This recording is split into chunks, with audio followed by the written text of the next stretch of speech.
Good morning, good afternoon, good evening, everybody. Welcome to the sixth meeting of Young Theosophists. I would like to start with a small meditation so everybody can close your eyes if you are comfortable with it.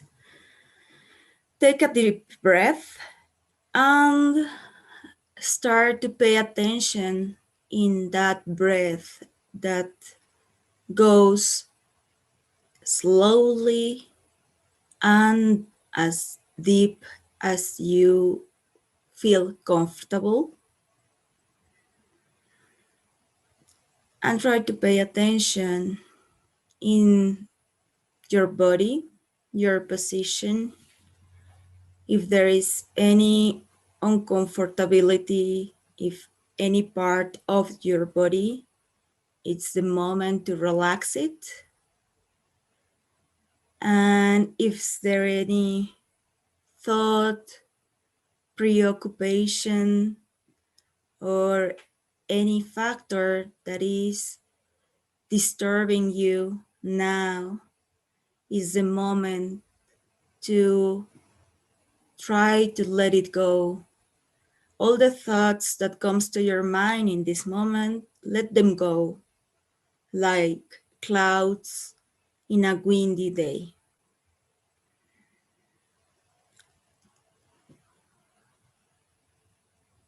And once you feel relaxed and comfortable,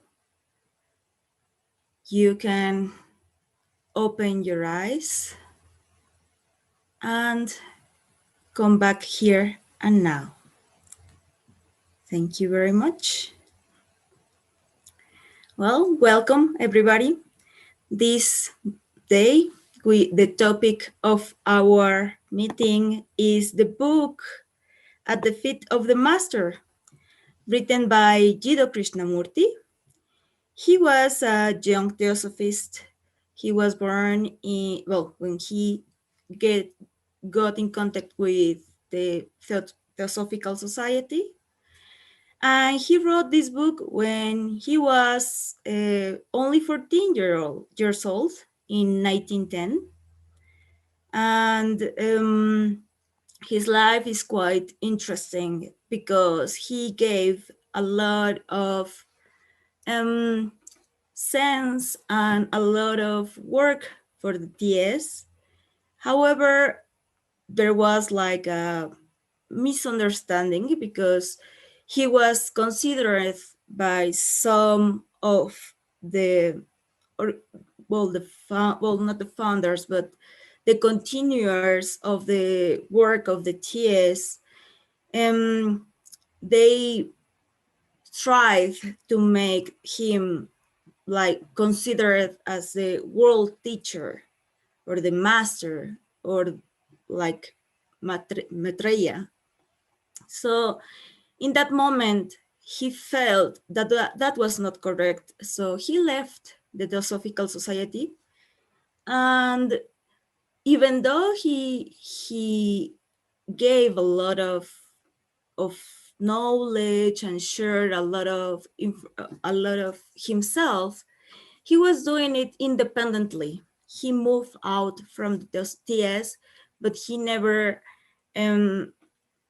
stopped getting in contact with the TS. That teaches as well that it doesn't matter if you are part of a group or a society, because theosophy is so much further than that. So for starting the analysis and our comments about this book, we are start with the first speaker. I introduce you Sairam Pate from India, and he's going to talk about the first part of this book, that is discrimination. So for talking, saying you some information about Sairam. Sairam was born in India. He did a master in psychology, and a bachelor's study in computer science and in banking operation. He has worked in the banking sector for ICICI Bank and Standard Chartered, GBS India. He is a certified career counselor and personality development trainer. He is passionate to help young generations in choosing a satisfactory career. In his journey of his self exploration, and he joined the Theosophical Society in 2017, and he has been part of it of workers training camp in Adyar in 2019, and he delivered talks in international annual conference in 2020, and he's part of Ananda Lodge, Tadepaligudem, administration and functioning. He is spreading theosophy in various educational institutions and lodges as a director of programmation, Telugu Federation. So, Sairam, you have the word.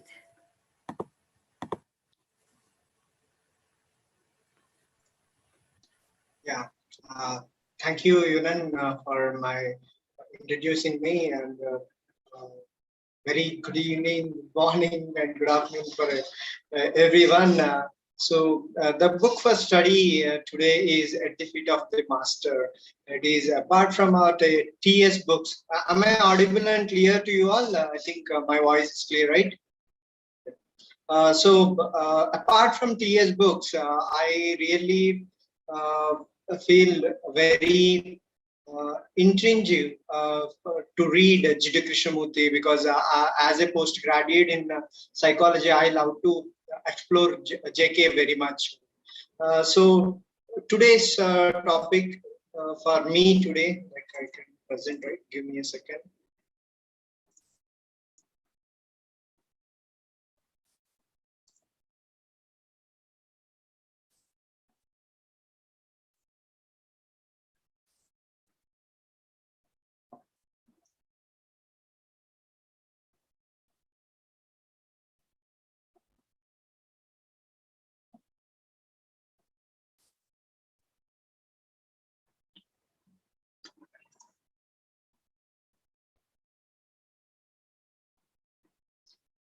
Are you able to see my presentation?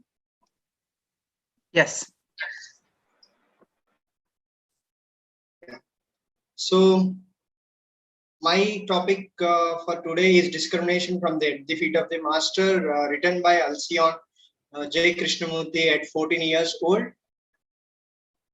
In the starting of the book, there are these lines when we start this book. This book introduce us to the path to the masters, and JK considers these are the qualifications which we will be going to discuss in this session. In that way, those who knock, from the unreal lead me to the real. From darkness lead me to light. From death lead me to immortality. Here itself, if we can see these lines, we can understand there is some differences. There are two different words: unreal, real; darkness, light; death, immortality. So what does the writer says, or what does the writer wants us to know, is that what I want to introduce to is the first topic of our today is discrimination. To discriminate the unreal to the real, darkness to the light, immortality. In his book, At the Feet of the Master, JK introduced us, these are the 4 qualifications for a disciple or a student to reach or to get into the thoughts of the master. These four are discrimination, desirelessness, good conduct, and love. As I start with my topic, it is discrimination. Discrimination is the entrance, a door we have to think as a disciple. As a disciple, you have to know what is real and what is unreal. Here, the writer introduces us to differentiate us, means our own thoughts, like the individual thought. If you can recall Bharat Samaj Puja or the teachings of our masters or the early Blavatsky and all, it is not the you have to think. It is the you have to think universally.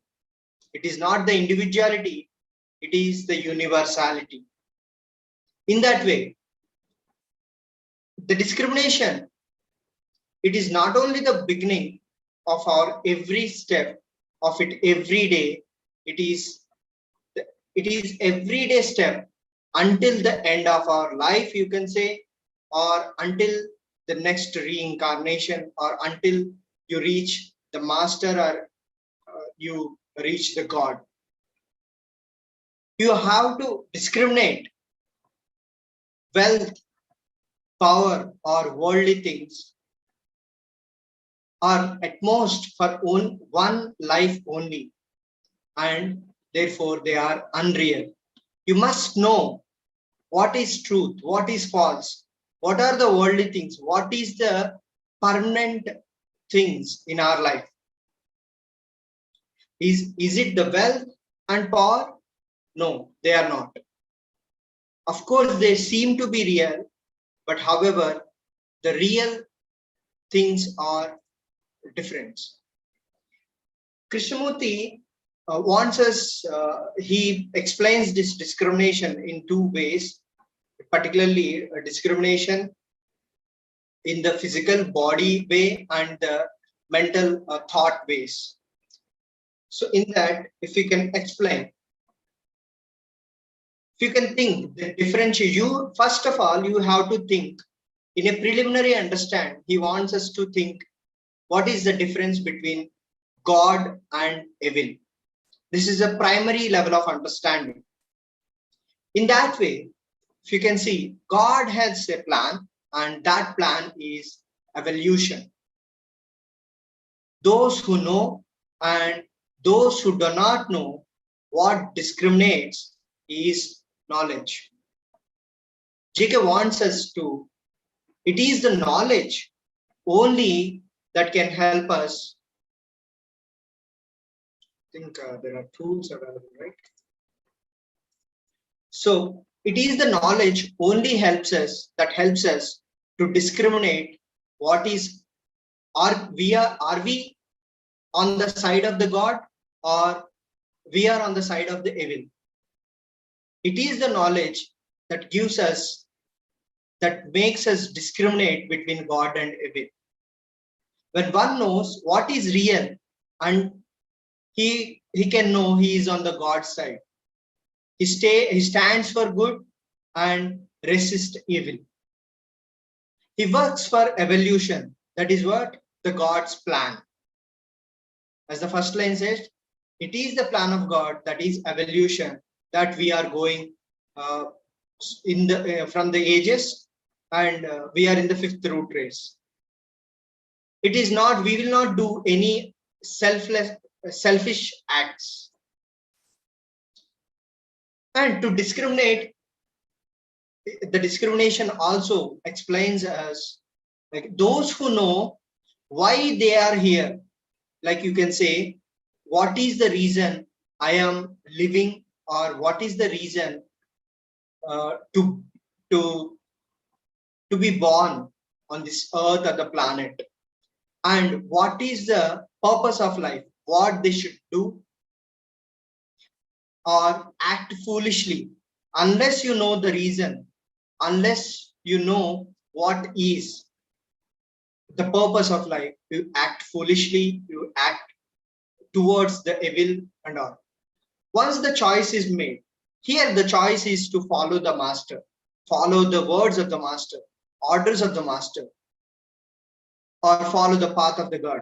You still have to discriminate varieties of real and unreal, such as you have right and wrong. Since past few minutes, I'm speaking of unreal and real. I'm giving some examples and what is reality and what is unreal things. We have few examples here, which we can observe in you can say in the daily life. What is right, what is wrong, what is important, what is unimportant, what is useful, what is useless, what is truth, what is false, what is selfishness, and what is unselfishness. These are the examples where we have to use our knowledge and discriminate between the reality and unreality. The second level of understanding is about your body. The writer wants us to understand in the levels of you and your body.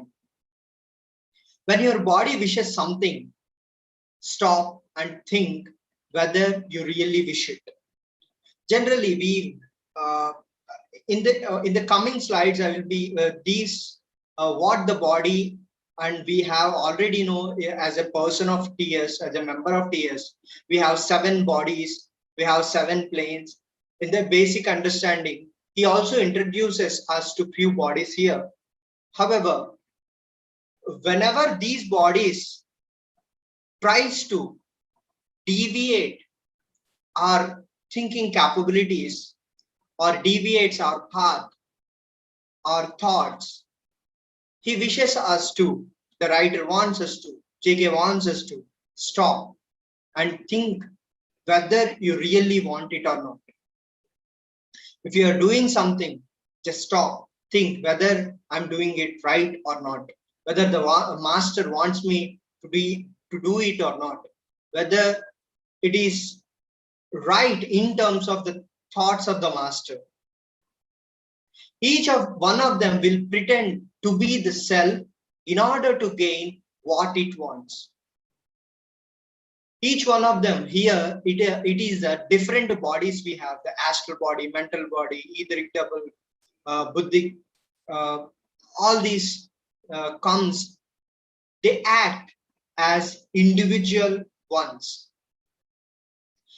They do their duty, however, it is you, the real you, the Atma, the superior self, which with the knowledge given by the master have to discriminate what is real and unreal.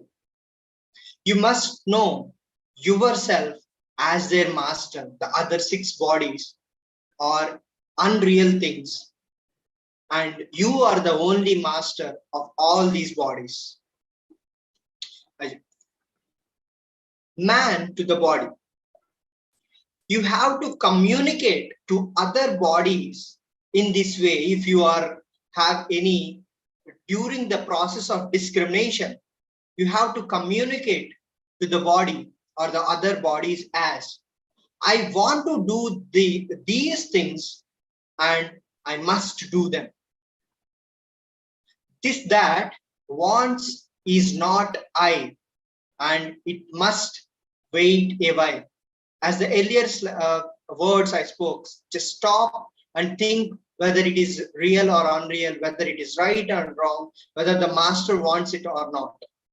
You shall hinder me in doing good work. You should tell your body that you should insist your body that you should be doing the good work. And all these bodies must help. As you are the master, you have to get over them, get control over them to do the good work. And the other way of understanding, this is like a third way of the second way of understanding of discrimination. The body is your animal. As in the earlier information, as I said, it is, you are the master of all the bodies. You have to treat the body as an animal, like you have to take good care of it. You have to treat it well.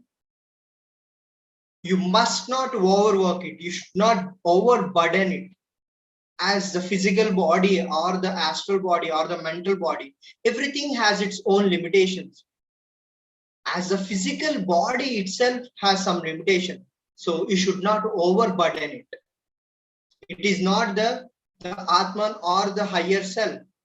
I am speaking about the physical body, the lower levels of the body, where you have limitations, where you have time boundness. So you should feed it properly, keep it strictly clean. JK stresses on this word. We should, a speck of dust also, we should be clean of this body. You should be that you, sorry, you should be that you who controls that body, not it that controls you. As I'm saying, you should be the master. That body should not control you. You should be the controller of this body. Here, the master introduces to the other bodies. He just explains the two bodies, which one is astral body, where this astral body deals with the emotions, such as desires, angry. You may speak bad words, such as sharp words. You may hurt other people, or some people may speak short words. These are the actions of astral body. May feel jealous, greedy. You may feel wants of these possessions, worldly possessions, earthly possessions, and it may also lead to the depression or the stress, whatever. These are all the emotional parts which this astral body deals with.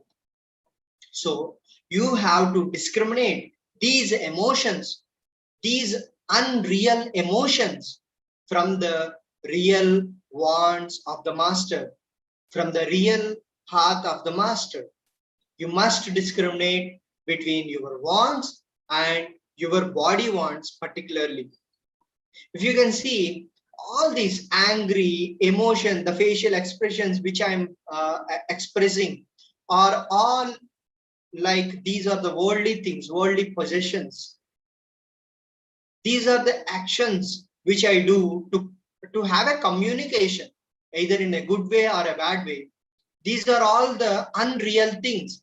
The one permanent thing is, we are all connected, we are all communicating in irrespective of this language, of these bodies and all. However, we have to get the knowledge, know what is the real and the unreal. Next is the mental body. This is like a third body which we generally have the knowledge of. Think itself, generally, this mental body, this is like a lower self, where it makes you to think that you are separate from the God or the higher self. It makes you to calculate. It makes you to run for the progress. What are you doing? How much you earn? How much you have got the name? In that way, this lower self calculates, show many things that you do not want. Think much of itself and little of others. This mental body particularly is like an ego. The concentrate on the self part of that human being, or it tries to discriminate you from the others, and in that way gives you more importance and gives lesser value to the others. Here you should have that knowledge of discrimination to treat everyone as equal. You should show any difference. Like there is no religious differences. You are not a Christian or a Buddhist follower, a Hindu, a Muslim, or any other, take Islam. Any, you should not have any such differences. You should not have emotional differences also. All you have is one real thing. And next, coming after understanding the differences between God and evil, good and bad, and after understanding what this body can make you to think and make you, you can say, like what it can make it to you, like giving some bad emotional feelings, or what it can, like how it can turn you to the most selfish person. It is also the other way you can understand is that the way you think. If you can see, to discriminate, to gain the knowledge, it is the thought, it is the thinking process which help you in that third level of understanding. JK helps you to understand your thinking process. You must learn to be true all through in thought and word and deed. Even these are the lines from, if you can observe, in the Indian holy books, there is the Gita.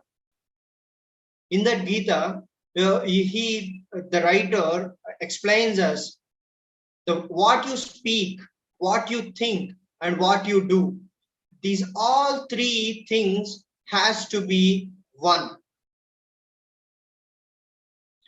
There should be no discrimination between these three. What you do, what you talk, what you preach, and what you think.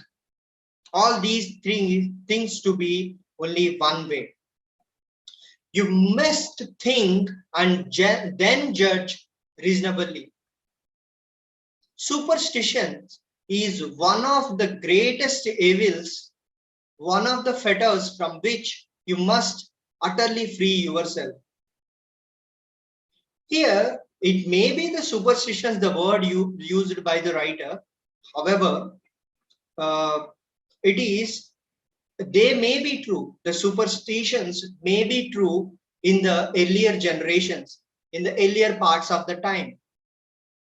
But however, as you develop, as you enter into the upper levels of our life, you must stop and think whether it is right or not, whether it applies to the current time or not. As the first minutes of our conversation in this session, whenever you have doubt, you should stop and think whether it is real or unreal. So you must not think of them what you do not know. As you should have knowledge to think, should have proper knowledge. Do not suppose that they are always thinking of you. Here, if it is like as a human beings, as the astral bodies communicate, the emotions play a greater role in our communications. So in that way, do not think of the other person. Do not think of the other person's what they are thinking, whether it is good or bad. Don't worry about it. You should discriminate the good from the bad things. Even if someone is angry, don't be foolish. Like there may be other reasons they may show angry on you. You can help your brother through that which you have in common with him. That is, you should always see the good common things. Learn how to, and that is the divine life, learn how to arouse that in him. That is the good behavior, the good thoughts, the godly things, the good emotions, the good thoughts, the real thoughts. the real knowledge that helps to enter your thoughts of the master. Learn how to appeal to that in him, so shall you save your brother from wrong. Here the writer also wants us to discriminate good and bad in others. You just see what is good in others. So Thank with that, just a small reminder, we have 20 minutes maximum for yes, speakers. I'm done. I'm done. Yes, yes. With the last poem, I am waiting the word of the master, watching the hidden light, listening to catch his ardors in the very midst of the fight, seeing his slightest signal across the heads of the throng, hearing his faintest whisper about the earth's loudest song. This is a poem. I didn't use the slang of the poem. However, that's how I end my presentation. Uh, Thank you all for bearing me for such a long discussion. And Thank you very much, that Sairam. was it. We are going to leave some questions at the end of the talking of the four of our speakers. We have already some questions in the chat, but we are going to go through them a little bit later. Our next speaker is Sara Ortega from Vloten. She's from Spain, and she's going to talk about desirelessness. She is a civil engineer, currently a PhD student, researching how the waves introduced by tropical cyclones affect coastal areas in the Pacific Ocean due to flooding or due to climatic factors. So scientific research is her line of work, although Theosophy is dearest to her heart. She feels grateful for having been raised in a family involved in theosophical activities, so it was both natural for her to become familiar with theosophical teachings at a very early age, when she was especially fond of listening to her grandmother. By the moment, her main interest is to find practical ways to integrate theosophy in daily life, as well as being useful within the theosophical community. Thank you, Sara. You have the word. Hello, thank you. I'm going to share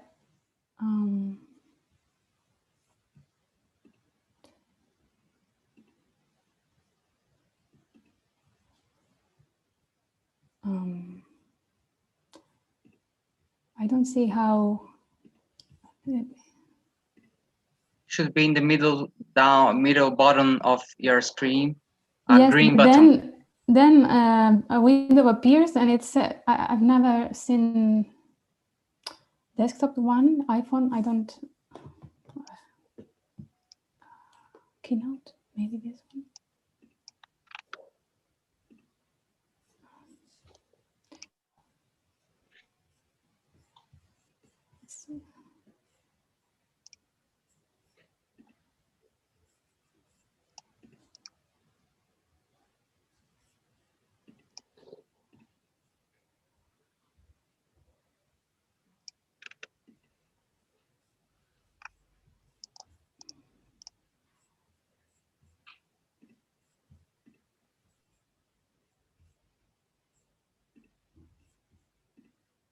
Okay, do you see it now?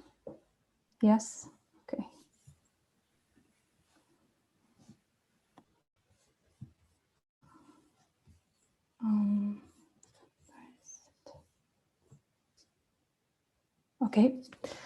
Okay, so hello everyone.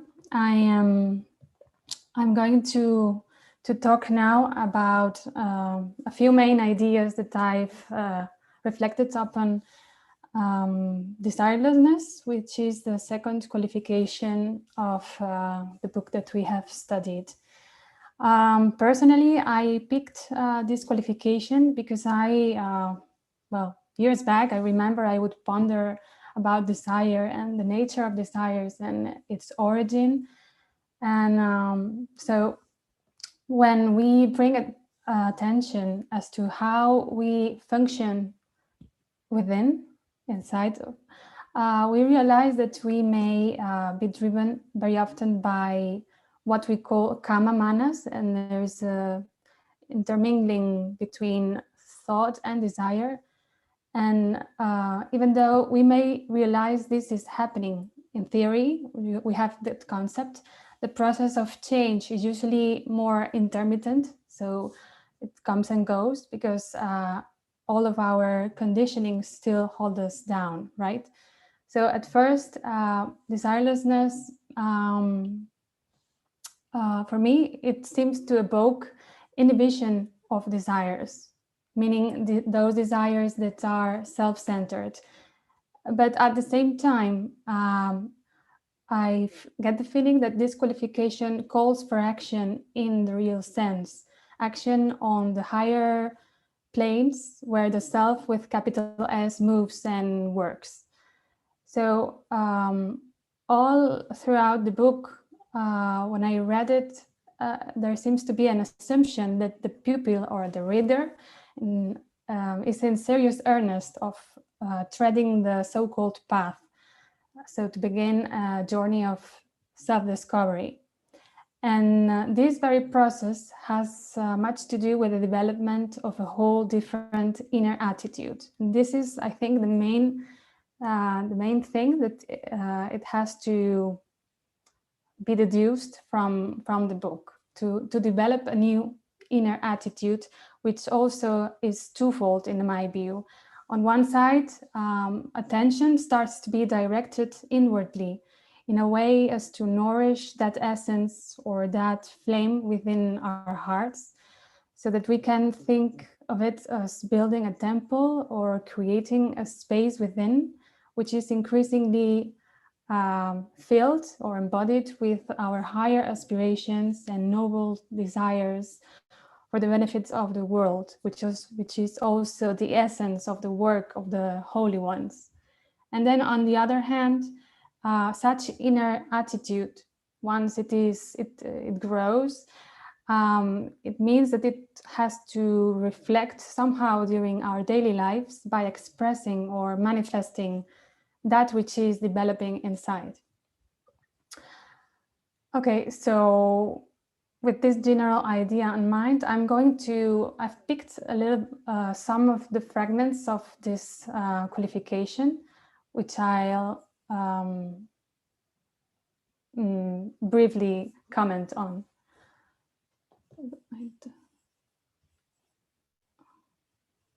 I don't see the full screen, but well, yeah, I cannot read it. But you can. There are many for whom the qualification of desirelessness is a difficult one. I don't see the end of it. For they feel that they are their desires, that if their distinctive desires, their likings and dislikings are taken away from them, there will be no self, I think.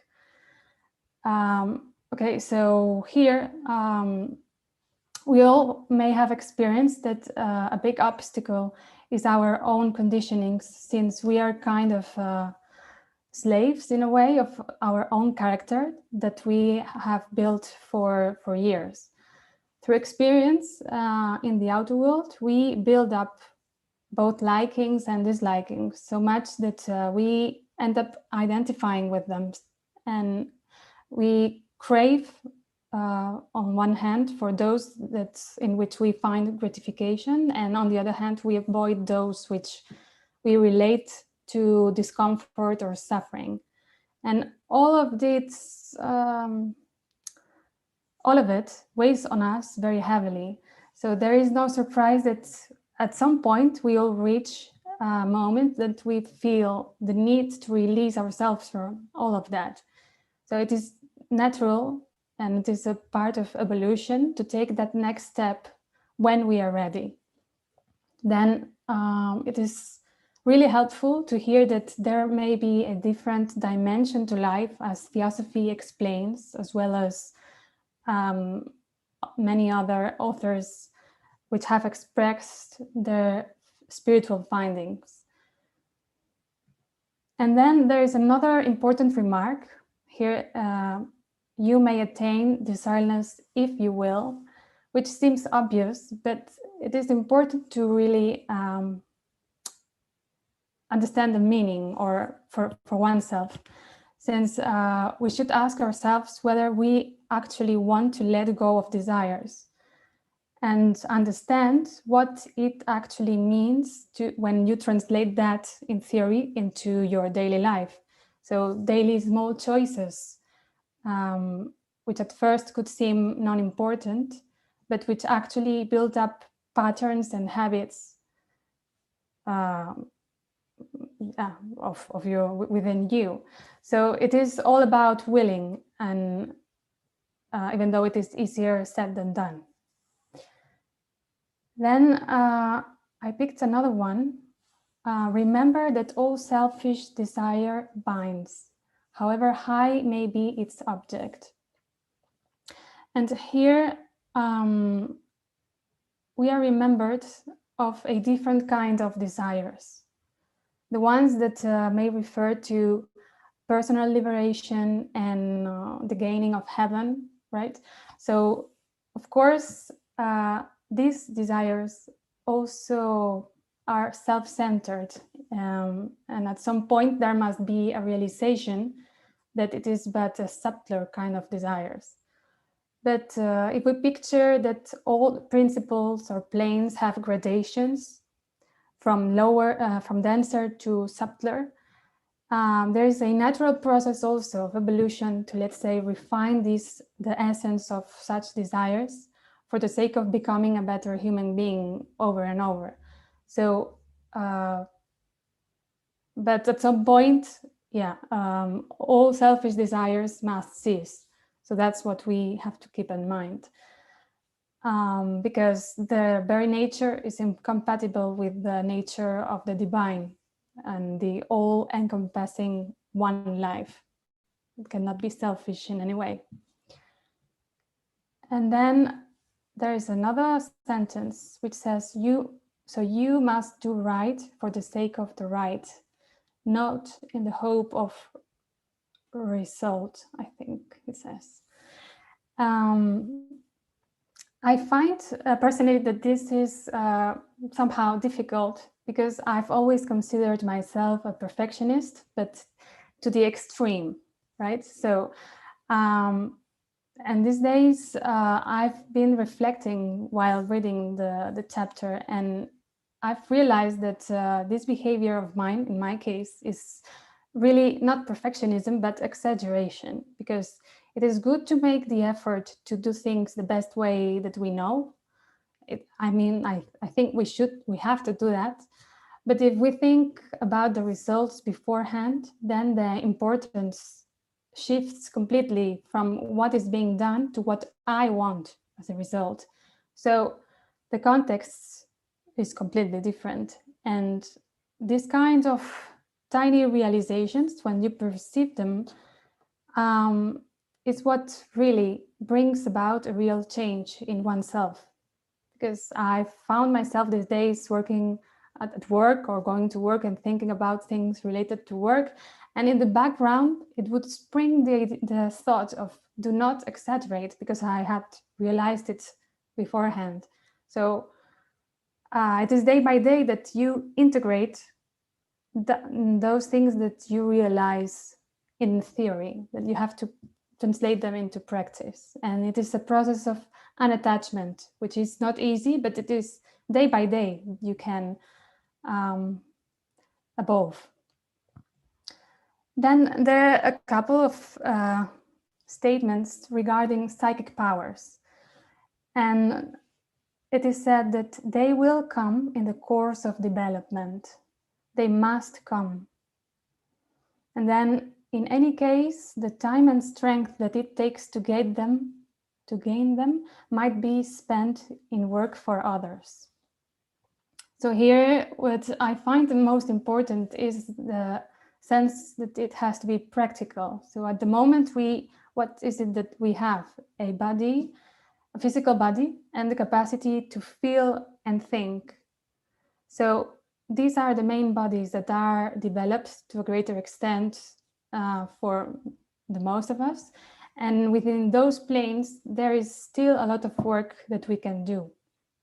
So we can choose to spend our energy and our free time, perhaps thinking in a good cause to which we can collaborate or help with, and finding creative ways to be helpful, as well as fulfilling our responsibilities and duties, which is, I give it as a taken, and also endeavor to, from the emotional point of view, to endeavor to feel our astral bodies with the noblest feelings towards others, a feeling of brotherliness, of cheerfulness, despite the circumstances. All of this is, I think, there's a lot of work just about that. So why spend any time thinking about other faculties that we do not have?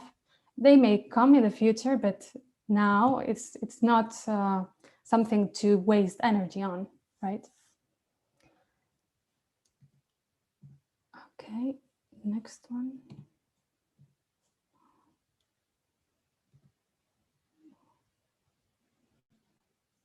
Oh, sorry.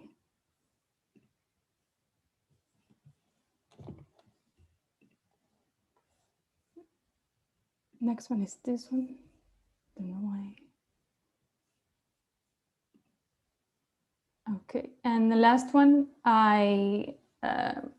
there's a few fragments that talk about mind your own business, which would be the main theme. And in general, we do have a tendency, well, I think in general somehow, to have opinions on different subjects and about other people's ways when we think about how we would do that particular thing. But it is good to remember that we all have the same freedom of action, and that interference seems not a positive approach, neither for the one who would lose the opportunity to learn something if we step in, nor to ourselves, because we probably have some other things to engage and solve on our own. So this also it is also related with the virtue of the qualification of discrimination, because you also have to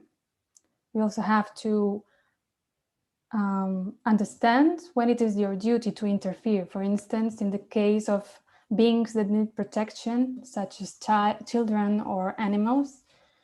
But otherwise, we actually have no right to do something which is meant for another. So it would be like an analogy of stealing from a spiritual point of view. And with that, I would just like to quote a sentence from C.W. Leadbeater from the book, talks of the commentaries on this book that was published by him and Annie Besant. And he said, it is a valuable exercise to pick the good things of others, because until we begin to look for them, we do not really understand how many good things there are in everybody. And with that, I would like to, that was all that I wanted to say. Thank you very much, Sara. Well, our next speaker is Mansi Bhagat. She is from India, and she's going to talk about good conduct. She is a homeopathy doctor working at the ESIC hospital in New Delhi, India.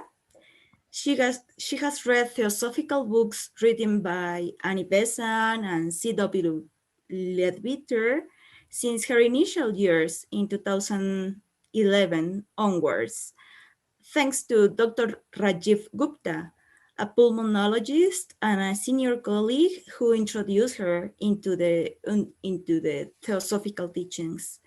She became a member of the Theosophical Science Society, sorry, in the lead Theosophical Federation in 2014, where she currently performs as a librarian at her lodge. Welcome, Mansi, and thank you for your words. Thank you so much. Thank you for the introduction. Good morning, everyone, and good evening, everyone. And I'm Mansi. And in continuation of these qualifications that we've already done, I am going to be dealing with the third qualification, which is good conduct. So, while we are talking about good conduct, just to begin with the introduction, we know that we all go through different kind of experiences. Our life is full of experiences. And many people have come across this book at the feet of the master, whether a theosophist or a non-theosophist. So some who read this book and listen to its contents come to an understanding that in order for rightful living in this society, that is, this book is also like the others. This is one amongst the many others, which talks of ethics and which talks of good philosophical read. It's a good philosophical read also for people, because there are many others like this. But there are some others, however, as we see around, who are now serious students. And these students have come to a path, come to a point. They've reached a point in their journey, according to their circumstances, where each word written in this book becomes a teaching for them. These students aspire to achieve these qualifications, which are 4 in number: discrimination, desirelessness, good conduct, and love. So I am going to be dealing with the third part, good conduct. And there are 6 points of good conduct. So let us look at this book at the point of good conduct from the outlook of a serious student. That is, from the point of an aspirant who really wants to become a disciple in the future. These qualifications should become a part of an aspirant's nature, inseparable from him. It is expected that these qualifications are met to a certain degree before the serious student, the disciple, enters the path. Let us understand these points of good conduct one by one. The first is self-control as to the mind. The student is pursuing his journey to achieve self-realization. And so his task is to train and control his bodies, his lower vehicles. These are his tools. Like a doctor, he's trained how to use a stethoscope. A mechanic, he is trained to use tools to repair the parts of a machine. So the tools here for the serious student, the tools here for him are his lower bodies that need to be sharpened for future work. So what are the tools exactly of the student? His mind, his emotions, his bodily reactions through speech and action. Now, all emotions, anger, jealousy, greed, hatred, everything, all of these emotions must be weeded out from his astral body, from his lower bodies. They were helpful in the evolutionary growth earlier for the survival of the individual and the species. But now we are living in a civilized and cultured society. These emotions, these strong emotions, passionate emotions are not of use to anybody anymore. And so refining the mental body, refining the astral body, that is the way to the evolutionary growth. When a sadhaka begins to practice a certain form of discipline to calm his mind, these emotions distract the outer bodies and bring in a lot of agitation, a lot of disturbances. What are the other things that disturb the calmness of the mind? Depression, sorrows, sickness, worry, and most importantly, our own fluttering and wandering thoughts. For common men, all these emotions are a way of life. For him, this is the way a life is led. And his body is under a constant strain, which he is habituated to. He's unaware of it. Most of the people are usually operating from such a baseline level, and it's a usual phenomena. But how should a serious student handle this? In contrast, for a serious student, all these little agitations are a waste of energy and force that needs now to be channelized in a given direction actively on his way to perfection. Similarly, Let's talk about worry. Endless worry makes the mind to dramatize the events, to go over and over again in a certain sequence of thought, in a certain pattern. It is very useless for an aspirant to brood over these happenings of the past by such a dramatization. Why? Because the past cannot be altered and the future has not yet come. So why to worry? It is impossible for anyone to meditate or choose any serious line of study if the mind is not calm, clear, and rested, with no prospect of success, whether in this kind of study or any other kind of spiritual discipline. The student also has to free himself from many prejudices as they distort the reality. How are we to be free from prejudices? The aspirant must find out what are his own prejudices, his own biases, and also from deep inner reflection, he should also observe the prejudices and superstitions which are prevalent in modern society. What is it, therefore, that a sadhaka is advised to do actively in practical living? He must never keep his mind idle. He should always fix his mind with complete attention on a given task at hand. He should learn from his power of discrimination what is important and useful for him to walk on this path of perfection. And then, to the best of his ability, he should practice, train his mind to achieve that goal. The second is self control in action. That's the second point in good conduct. If the thoughts are what they should be, well chosen, then the given amount of thought force in a particular direction will inevitably result in action along those lines. So thoughts always precede action. Therefore, thoughts must result in action when they are done in good work. Now let us define good work. What is good work? Well, the good work is that which brings harmony into the world, benefits the others as well as the self. Work done for universal good, that which leads to unity, is good work.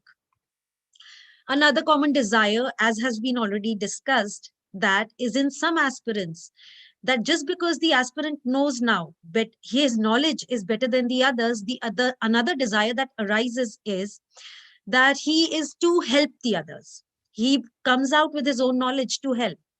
But this desire to help is what an aspirant must strongly repress.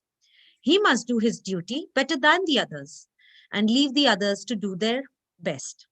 That's the attitude of non interference. This is a habit that needs to be inculcated in order that it will result in action. He must not take up any new worldly imaginary work, as he cannot ride on two horses together at once. And he must keep himself free, ready to serve in master's work as a part of service anywhere and anywhere. The third is tolerance. Let's go to the next point, tolerance. An aspirant must feel perfect tolerance for another man's religion. But why is he specifically advised to practice the tolerance for all other religions? Why is this point mentioned in the word tolerance? Why does Master discuss it? It is because in the history of civilization, amongst many wars that have been fought, maximum number have been fought in the name of religion. A religious belief is held and acquired as per the birth of an individual in a country and community to which he belongs. And then this idea of religion slowly grows, gradually grows over and becomes ingrained as a part of personality. It is strongly ingrained and then highly valued by everyone. Now, if the aspirant knows the laws of nature and understands the law of evolution, then he must also understand that a man's religion is his path to the highest. And so he must develop respect and tolerance for all other religions as he embraces his own. He must be aware that rituals, superstitions, which are imposed in the name of religion, have led to slaughter and persecution of animals and humans alike. But religion in itself carries the teachings and spirit of wisdom and virtues. It is a duty as well as a qualification for a student to achieve perfect tolerance, by himself being free from bigotry and superstition as well. What will a seeker of truth do? The one who is a seeker of truth, he will read the subject from different angles, many different perspectives, many views and opinions. And then he will finally only assimilate the truth, the teachings that contain in that subject, and through wisdom and knowledge, gather them, assimilate them. The third point, the another point that is mentioned in tolerance is that there should be similarly tolerance in ceremonial rites. Now, for some disciples, they have outgrown these ceremonies, yes, but there are others who still cling to them. That is what is mentioned. We have to understand that ceremonies are necessary because they bring enormous good to the society and it has its use. These ceremonies have their use. Let us take the example of prayer. Prayer, when it is done by masses together, is like the outpouring of strong spiritual force that is going to bring benefit to the people, to those who are already on this path, and those who are into the prayers are trying to raise their consciousness through devotion and prayers. So the disciple has to be kindly towards those who still cling to ceremonies. If he has outgrown them, yet he must develop tolerance for other people's ceremonies. They have their use in the society and homes, and they are also important to teach the younger generation. Ceremonies have their use, and the disciple has to learn that he has to be of no religion exclusively and yet embrace all religions inclusively.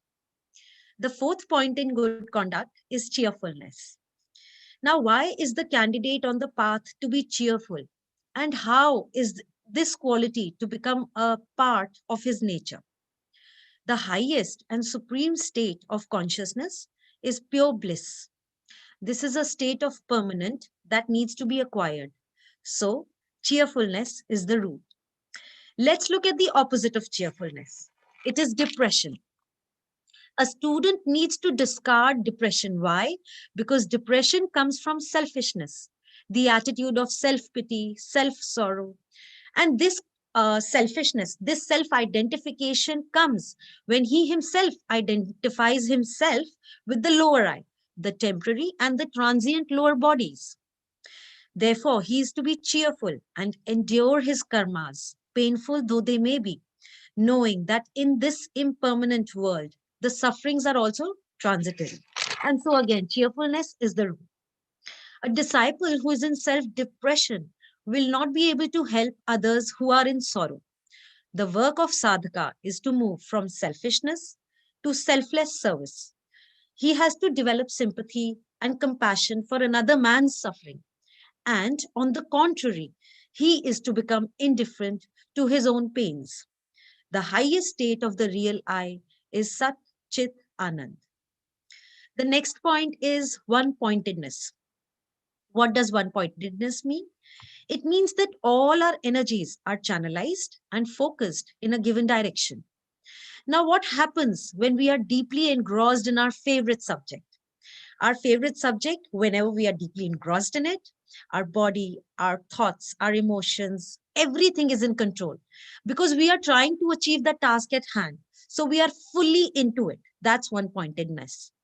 Now, let us apply this to a serious disciple. For the serious disciple, his goal is the end of human evolution, and he has to achieve that goal. In order to achieve this goal, his task is that he needs to channelize his whole life and make it centered to achieve that goal. This will be useful to the disciple in all three aspects, which are study, meditation, and service, as all these three activities require a unified focus of attention. For a serious disciple, this also means that nothing, no worldly pleasures, no temptations, no power, name, fame, no temptations of power, name, and fame must ever be able to redirect his attention and take him away from the life that he has chosen to walk. Like a magnetized compass, it is said, undeviating, making his willpower stronger. And if the opposition is going to arise, the opposition is only arising from his own lower bodies.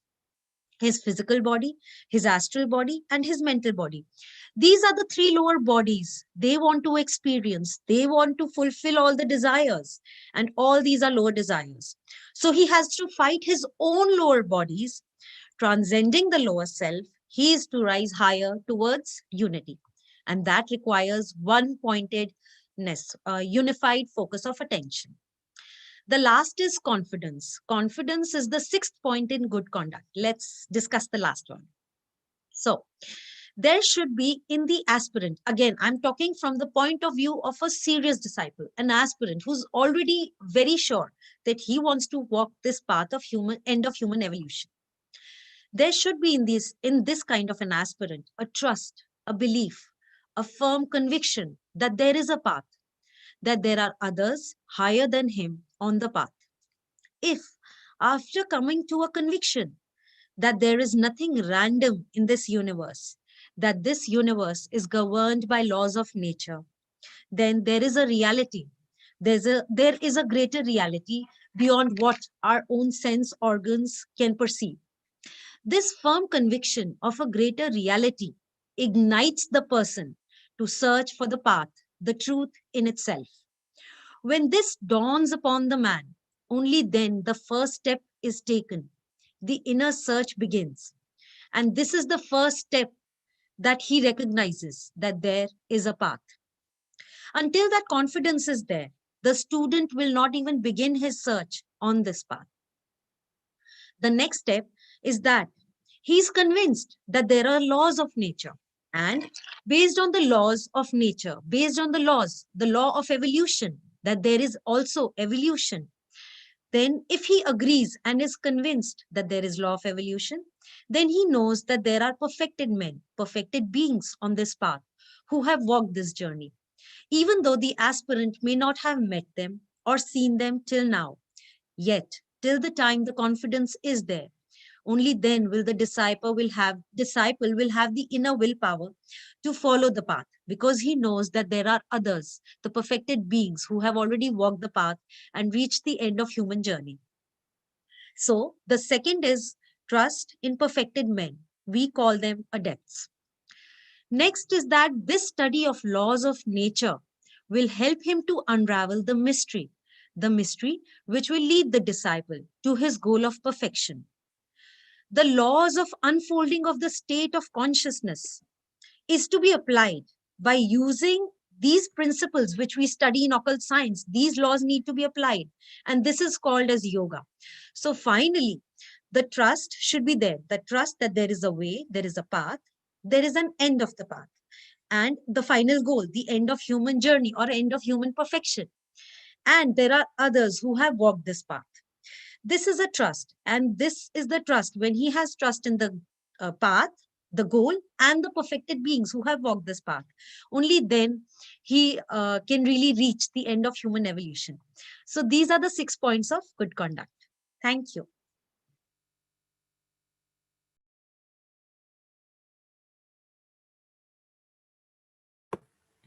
Thank you very much, Mansi. And our last speaker of today is Bebie Jane Dignos from Philippines. She's going to talk about the part love of the book. She's a graduate of Golden Link College, that it's one of the Theosophical schools in Philippines. And she's a member of the Theosophical Society since 2017.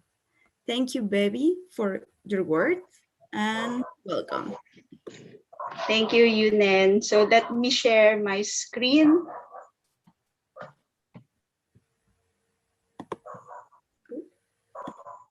All right, can you see my screen now?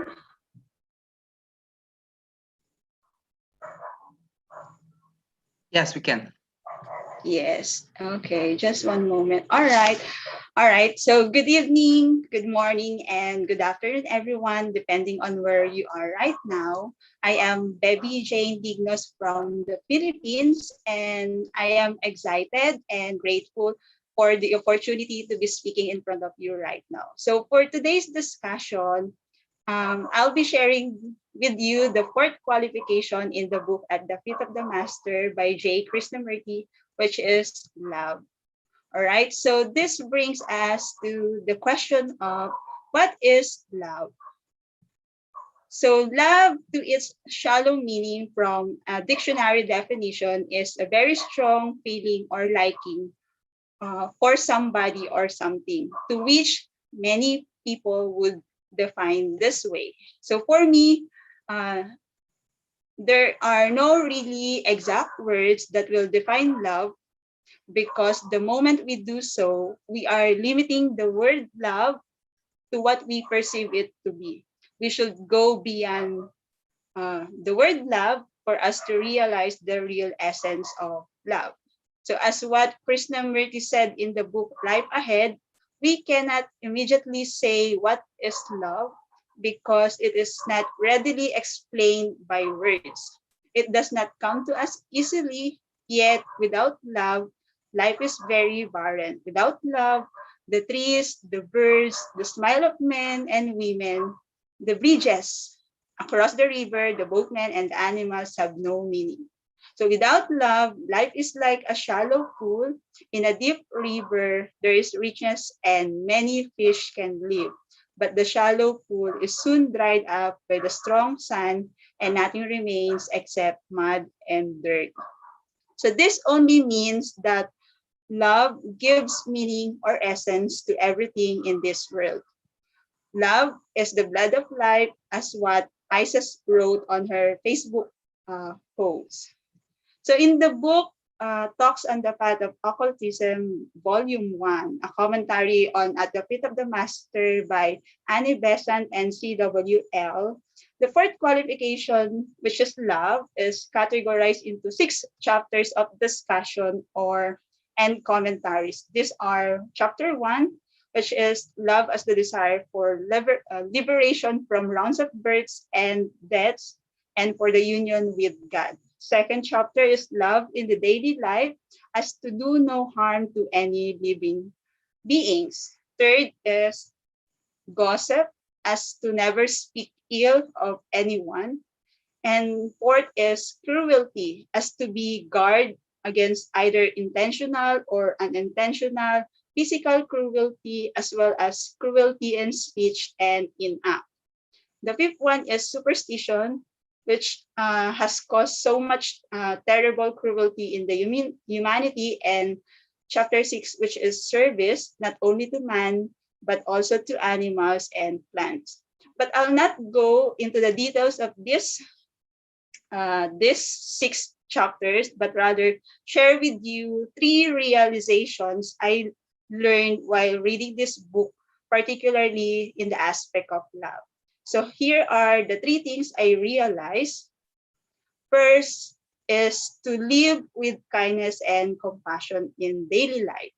So we should be watchful not only of our thoughts, but also our speech and actions towards ourselves and towards other people. Learn to nurture our minds with positive thoughts, as we do not want to add sorrow to the world.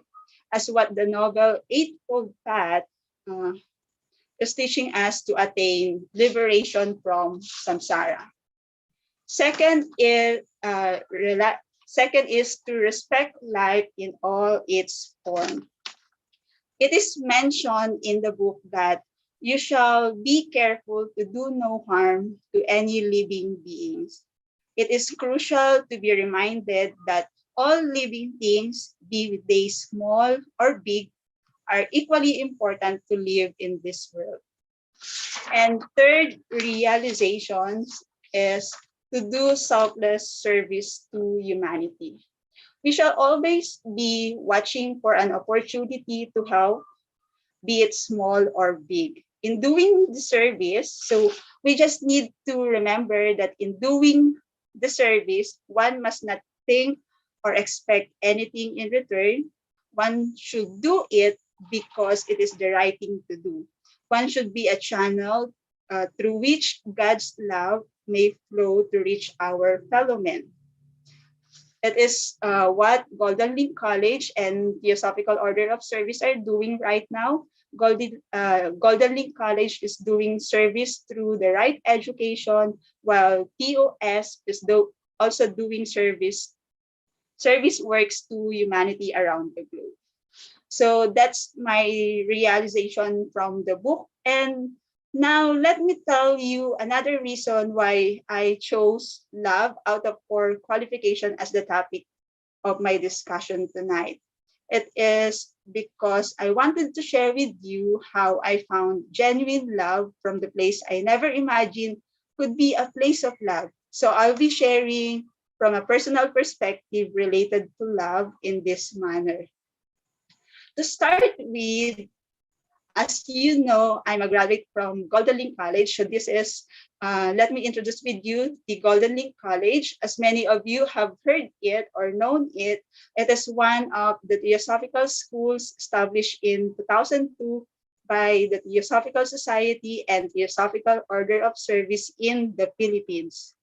It aims to educate and bring up children and young adults to become competent, well-balanced, emotionally mature, socially responsible, morally upright, and spiritually sensitive individuals, offering this kind of education to less privileged children in the society.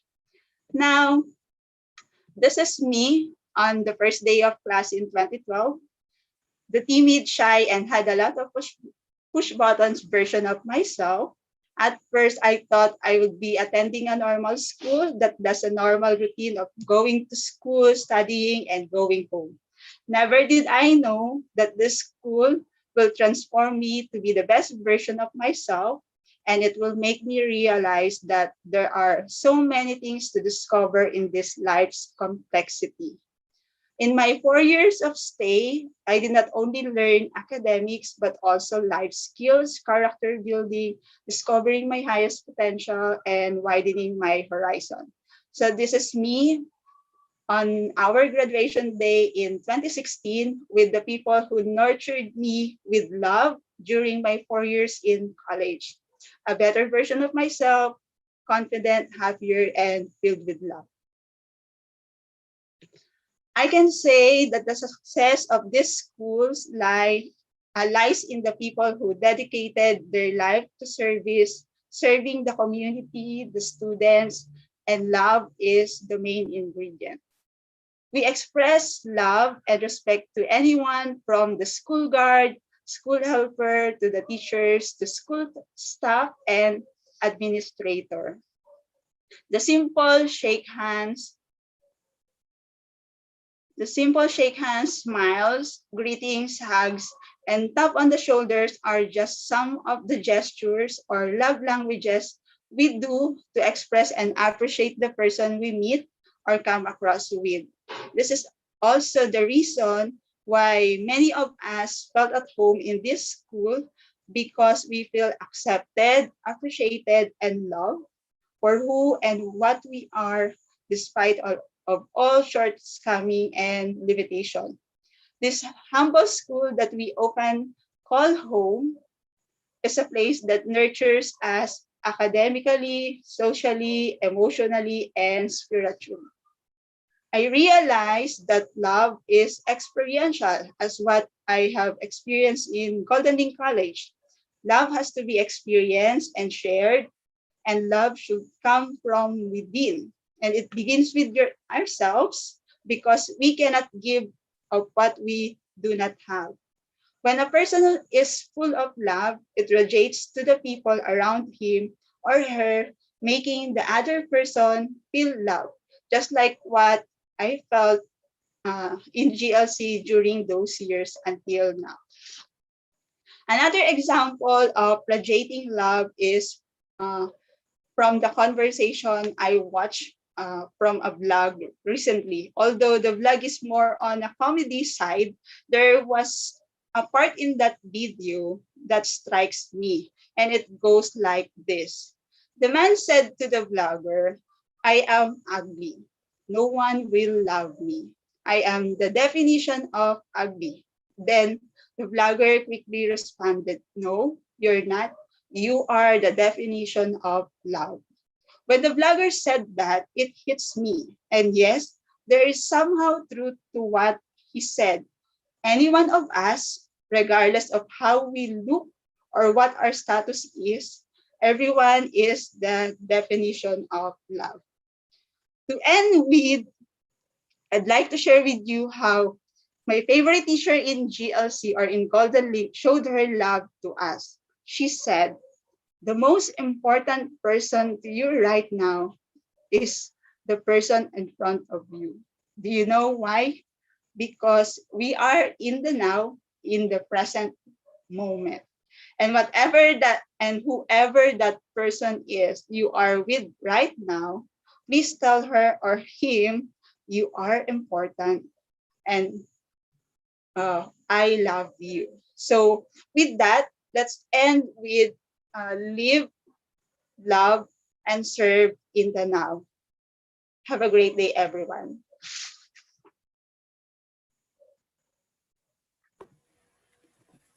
Thank you very much, Bebie. It was very interesting speech. So now space is open for every you who would like to make a comment or a question to a panelist or the panelists. So the word is yours. If you can raise your hand in the participant list, it's easier to be organized. So I would just also like to add that I'm stopping the transmission to YouTube. So if someone is watching from YouTube live and wants to join the Zoom room to participate in the discussion, I posted the link at the comments. So we are closing the transmission now.